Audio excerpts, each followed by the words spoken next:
Hello ma'am, welcome to social post. Thank you. Ma'am, మళ్ళీ gold, silver మరీ పెరుగుతుంది.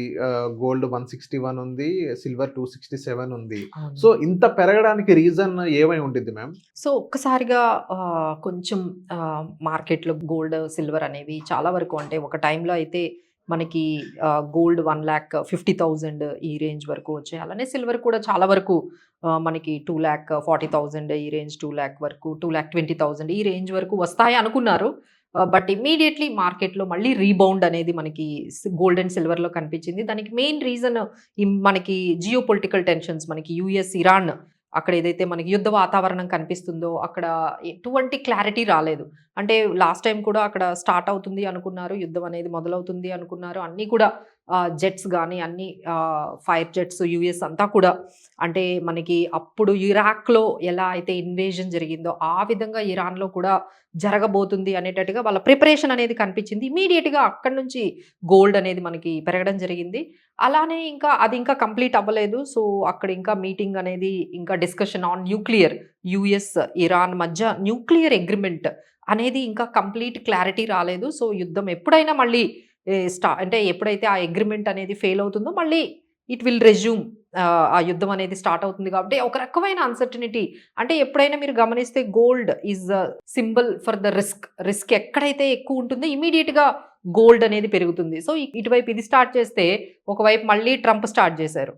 Tariffs మళ్ళీ అక్కడి నుంచి యూఎస్ నుంచి సుప్రీం కోర్ట్ వాళ్ళు ఈ ట్రంప్ ఏవైతే టారిఫ్స్ డిఫరెంట్ కంట్రీస్ మీద ఇలా 40-50% వేసుకుంటూ వెళ్ళిపోతున్నారో అవన్నీ ఇల్లీగల్, ఇమ్మీడియేట్‌గా ఆపేయాలి అని చెప్పి. సో, ఆయన ఏం చేశారు, ఇప్పుడు 10% అనేది కొత్త చార్జెస్ వేయడము, తర్వాత మళ్ళీ దాన్ని 15% కూడా చేస్తాము అనేది జరుగుతూ ఉంది. సో, ఈ విధంగా అక్కడ కాంగ్రెస్‌కి గానీ, ట్రంప్‌కి గానీ, లేకపోతే యూఎస్‌లో ఈ సుప్రీం కోర్ట్ ఇచ్చే డెసిషన్ టువర్డ్స్ టారిఫ్స్ గానీ, ఇదంతా కూడా అది కూడా క్లారిటీ లేదండి.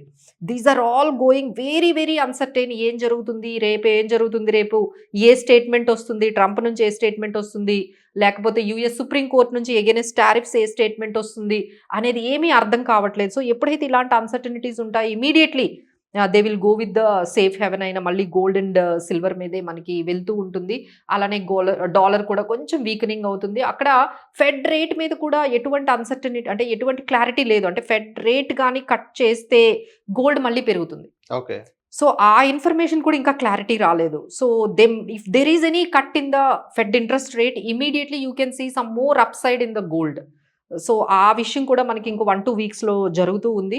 ఇక్కడ మనం చూసుకున్నట్లయితే షాంఘై ఈస్ ద హైయెస్ట్ మనకి గోల్డ్ ఫిజికల్‌గా బై చేసే మార్కెట్ అండి. అది అక్కడ వాళ్ళకి న్యూ ఇయర్ అవుతోంది. ఓకే. అవును. చైనా దగ్గర. చైనాలో న్యూ ఇయర్ అవును. ఉంది. లునార్ న్యూ ఇయర్ ఉంది.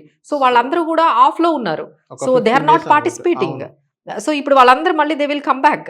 మళ్ళీ జస్ట్ ఇప్పుడు ఇప్పుడు మళ్ళీ వస్తున్నారనుకోవచ్చా? మేబీ అండి. మేబీ ఇన్ అనదర్ మనకి ఫ్యూ డేస్‌లో దే విల్ కమ్ బ్యాక్. ఎందుకంటే అక్కడ హాలిడేస్ కంప్లీట్ అయిపోతాయి. So, that is the biggest Shanghai commodity market అనేది చాలా పెద్ద మార్కెట్.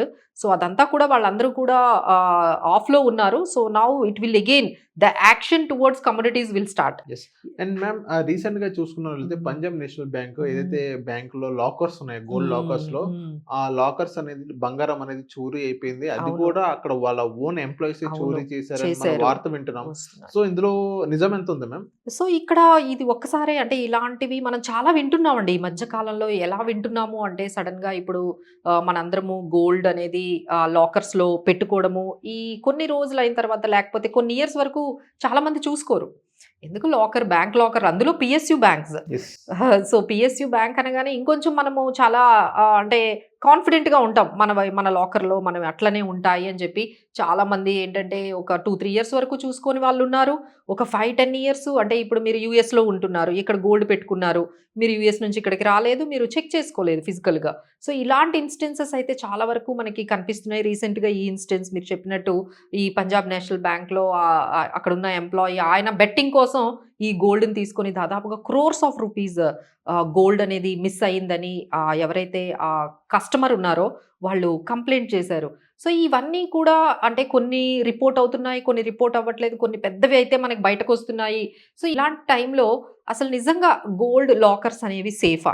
యెస్. అదొక క్వెషన్. అది క్వెషన్ మార్క్ అనేది కనపడుతుందండి. ఎందుకంటే ఇప్పుడు గోల్డ్ అనేది ఇంత కాస్ట్‌లీ అయిపోయింది. ఇప్పుడు నేను కనీసం ఒక 200 గ్రాములు పెట్టినా దాని వాల్యూ ఎంత ఉంటుందో చూడండి. అవును. సో, ఇంత వాల్యూ మనం పెడుతున్నాము. అది కూడా మనం కొన్ని ఇయర్స్ పెడతాం.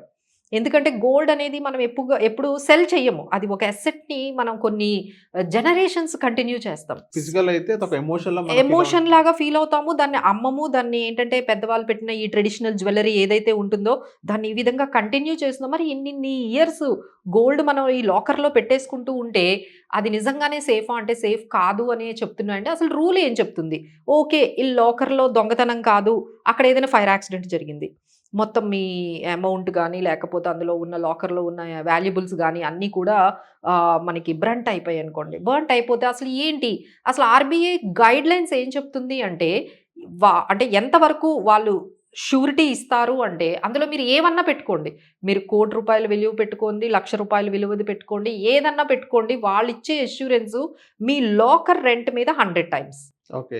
అంతే. అంటే 3,00,000 పెడితే ఐ మీన్ అంటే ఇప్పుడు మీ 30,000 లాకర్ రెంట్ 30,000 ఉందనుకోండి. 3,00,000 30,000 పెడితే మీకు 100 టైమ్స్ అంటే 3,00,000. అంతే. అంటే మీకు ఏమన్నా పోనీయండి. మీ ఆర్‌బీఐ మీకు 3,00,000 ఇచ్చి ఊరుకుంటారు.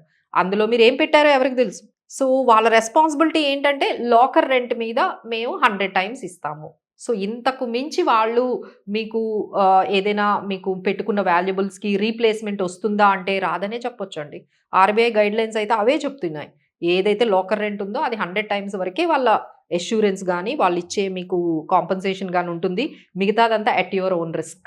ఓకే. సో, ఎవరైతే గోల్డ్‌లో ఇలా ఈ విధంగా ఫిజికల్ గోల్డ్ భారీగా కొంటున్నారో వడ్డానాలు అవన్నీ మీరు చూస్తే ఒక్క ఐటమే 100 గ్రామ్స్ ఉంటుందండి. అవును. ఒక్క ఐటెమ్ 200 గ్రామ్స్ కూడా ఉంటుంది. ఇలా మనం ఒక 4, 5 ఐటెమ్స్‌లు పెట్టామంటే ఒక 600 అయిపోయింది. గ్రాములు పెద్ద ఐటెమ్సే కదండీ మనం పెడతాం. ఎందుకంటే ఇంట్లో సేఫ్‌గా ఉండదు కాబట్టే మనం అక్కడ పెడుతున్నాం. ఇప్పుడు లాకర్‌లో కూడా సేఫ్‌గా ఉంటుందా? లేదా? లేకపోతే పోతే మనకు ఓన్లీ లాకర్ రెంట్ మీద 100 టైమ్స్ ఇస్తున్నారంటే we have to think again the people who are highly investing in physical gold. Physical గోల్డ్‌లో ఇంత ఎక్కువ కొని ఈ లాకర్‌ల మీద చూసుకోకుండా కూడా ఉండకండి. మీరు రెగ్యులర్‌గా మీ లాకర్స్‌ని చెక్ చేసుకుంటూ ఉండండి. ఎలాంటి సిట్యుయేషన్ వస్తుందో మనకు తెలియదు కాబట్టి. సో, అసలు దీనికన్నా మనకి బెస్ట్ ఏంటంటే ఈ డిజిటల్ గోల్డ్‌లో మనము ఇలాంటి investments gold and silver investments చేసుకోవడం బెటర్ అండి. అంతా ఫిజికల్ గోల్డ్ కాకుండా కొంత అమౌంట్ అంటే మీకు గోల్డ్ అండ్ సిల్వర్‌లో ఇన్వెస్ట్ చేసుకోవాలంటే మీ ఫిజికల్‌గా ఎన్ని గ్రామ్స్ కావాలో అక్కడితో ఆగిపోండి. ఆగిపోయి అక్కడి నుంచి మీ ఇన్వెస్ట్‌మెంట్స్ అన్నీ కూడా గోల్డ్ అండ్ సిల్వర్‌లో డిజిటల్‌లో చేసుకుంటే బెటర్ అని మనకి ఈ పర్టిక్యులర్ సిట్యుయేషన్ అయితే చెప్తుంది. Okay. Okay. So, thank you ma'am. మా సోషల్ పోస్ట్ వచ్చినందుకు. Thank you.